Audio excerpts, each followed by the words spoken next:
Karin, gumamnya lirih. Malik bangkit, lalu kembali menyeberang sebelum kembali ke parkiran.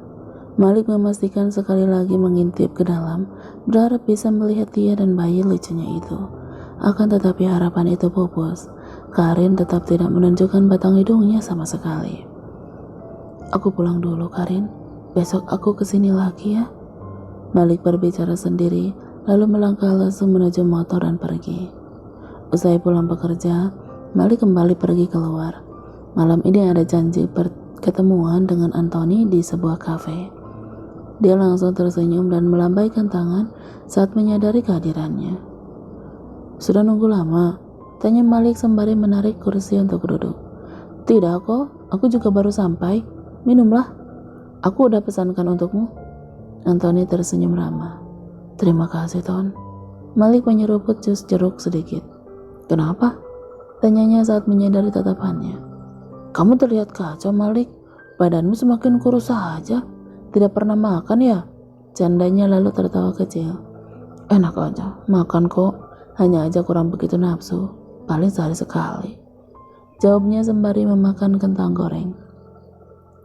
Kamu harus menjaga kesehatanmu, Malik. Kasihan orang tua kamu kalau kamu sampai kenapa-napa. Hanya kamu harapan mereka satu-satunya. Malik mendesah berat. Apa yang dikatakan Anthony memang benar. Jika terjadi sesuatu kepadanya, bagaimana dengan mama dan papa? Kamu benar, Ton. Aku terlalu larut dalam kesedihan dan penyesalan sampai tidak sadar udah menyakiti diri sendiri. Berubahlah, Mal. Kembalilah menjadi Malik yang selalu bersemangat dan ceria seperti dulu. Dulu tubuhmu selalu membuatku iri karena mirip model. Sekarang tubuhmu jadi ceking begini. Ledeknya lalu tertawa. Iya, kamu memang benar. Lirihnya menatap sendok kentang goreng di depan mata. Sorry, aku tidak bermaksud menyinggung atau membuatmu sedih. Aku hanya ingin melihat Malik yang dulu. Tidak apa-apa. Malik tersenyum hambar. Maaf ya, Mal. Aku benar-benar payah sebagai teman. Aku tidak berhasil membantumu mendapatkan pekerjaan yang lebih baik. Tidak masalah, mungkin ini hukuman untukku. Malik membuang pandangan keluar kaca jendela, termenung menatap lalu lalang kendaraan di jalan. Oh iya, katanya ada yang mau kamu bicarakan denganku. Ada apa? Ah iya, aku lupa.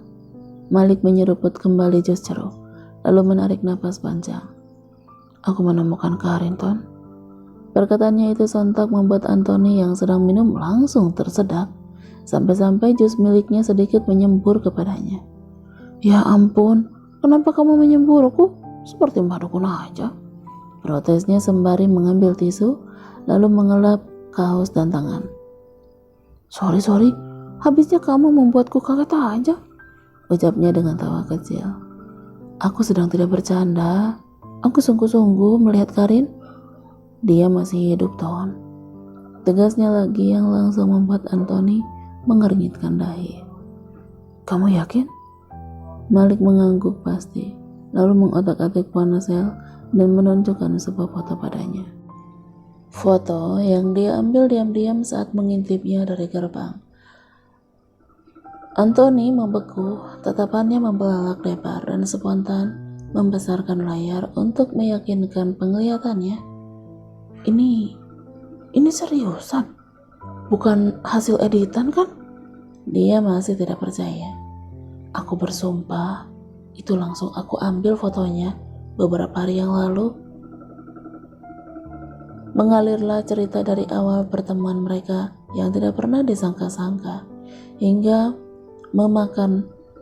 memaksanya harus bersikap seperti penguntit demi bisa melihatnya dari jarak jauh. Malik menelungkupkan wajah di atas meja dengan kedua tangan sebagai tumpuan, terisak pelan saat menceritakan bahwa Karin tidak mengenalinya.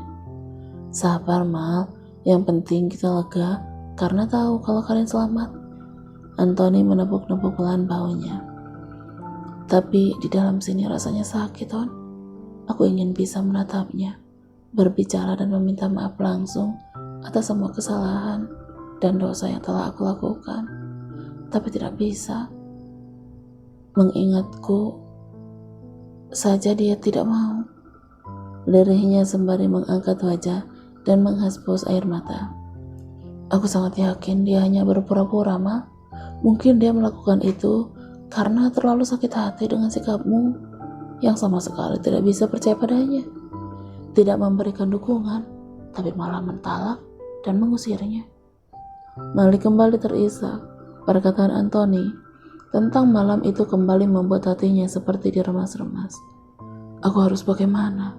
Untuk mendekat saja aku tidak bisa. Suami barunya juga terlihat tegas dan bukan orang biasa, Ton. Dia seorang dokter. Bahkan mereka sudah memiliki seorang anak. Ungkapnya dengan suara bergetar. Anak? Iya, dia masih bayi. Kalau dilihat dari bayinya yang masih merangkak, sepertinya baru beberapa bulan gitu. Entah, mungkin 6, 7, atau 8 bulanan. Aku tidak tahu. Anthony terdiam dengan jemari telunjuknya mengetuk permukaan meja. Kalau soal suaminya sih bisa jadi benar. Tapi kalau soal bayinya, apa kamu yakin itu anak mereka? Maksudmu? Malik menatapnya bingung. Bukannya kamu sendiri bilang kalau kalian pergi dari rumah saat dia tengah hamil? Bisa jadi dia dan kandungannya selamat dari tragedi itu? Ucapnya penuh keyakinan. Benarkah? Apa itu mungkin? Malik merasa ragu. Tidak ada yang tidak mungkin jika Allah berkehendak. Keajaiban bisa saja terjadi tanpa kita duga. Imbunya dengan melipat kedua tangan di meja, menatap Malik dengan serius. Apa kamu tidak merasakan sesuatu saat melihat bayi itu? Merasakan bagaimana? Ya, dari yang pernah aku dengar, biasanya antara anak dan orang tua itu selalu ada ikatan batin. Kita pasti bisa merasakannya. Malik termenung, bayangan saat dia bertatapan dengan bayi itu dari balik kaca mobil kembali hadir. Tatapannya, senyumnya, dan telapak tangannya yang seolah ingin menyentuhnya pernah menghadirkan getaran dan desiran halus. Aku merasakannya, ucapnya dengan seolah senyum bahagia. Tapi aku tidak terlalu yakin kalau itu pertanda dia anakku juga. Malik kembali menunduk lesu. Bodoh sekali kamu ini. Kalau perkiraan usia bayinya itu benar, aku yakin dia anakmu. Kalau itu anak mereka, pasti usia bayinya lebih kecil lagi. Anthony terlihat yakin dengan semua dugaannya. Tapi bisa jadi kalian selamat dan keguguran. Terus mereka menikah dan kalian langsung hamil kan? Debat Malik. Entahlah. Aku juga tidak begitu mengerti. Tapi entah kenapa perasaanku sangat yakin kalau dia itu anakmu, Malik. Satu-satunya cara untuk mengetahui itu, kamu harus mendekatinya. Lihat baik-baik. Pasti ada kemiripan di antara kalian jika memang itu darah dagingmu. Tapi bagaimana caranya? Aku mendekati mereka. Kalau soal itu sih, aku juga belum tahu. Jawabnya enteng lalu bersandar santai sambil menyeruput minumannya. Bantu aku berpikir dong. Kamu udah membuatku berharap besar, jadi kamu juga harus membantuku mencari cara solusinya.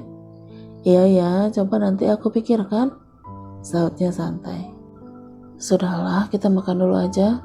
Aku lapar. Mbak, kamu mau makan apa? Apa aja?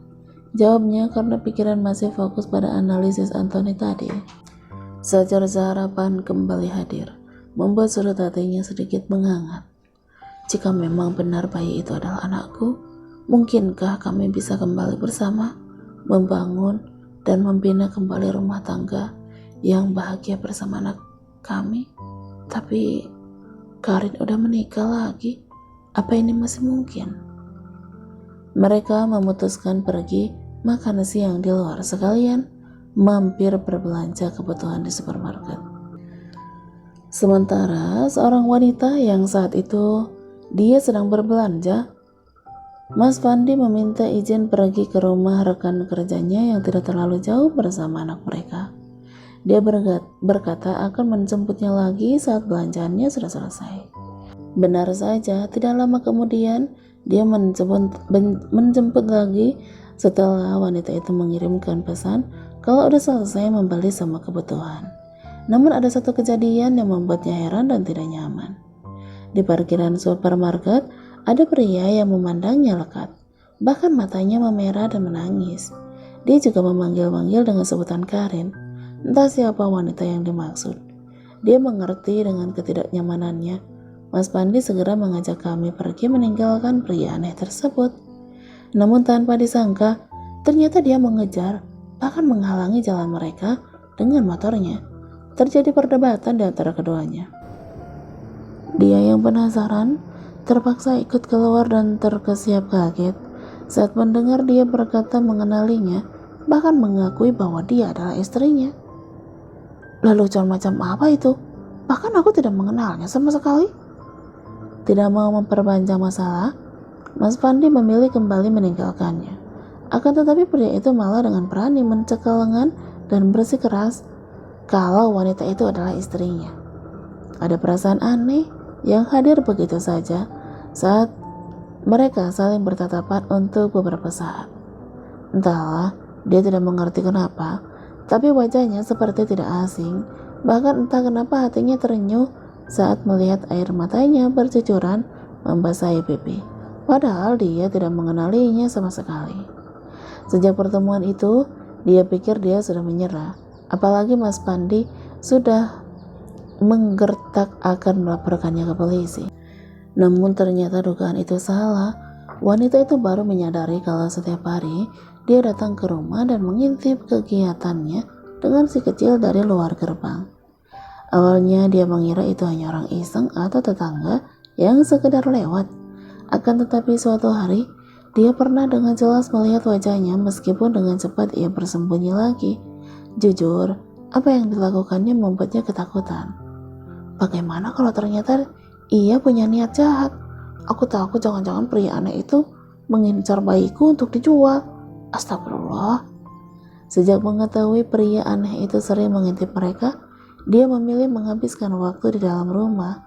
Kamal sedikit rewel karena dia lebih suka bermain di teras luar, apalagi melihat kupu-kupu yang sering hinggap di taman bunga.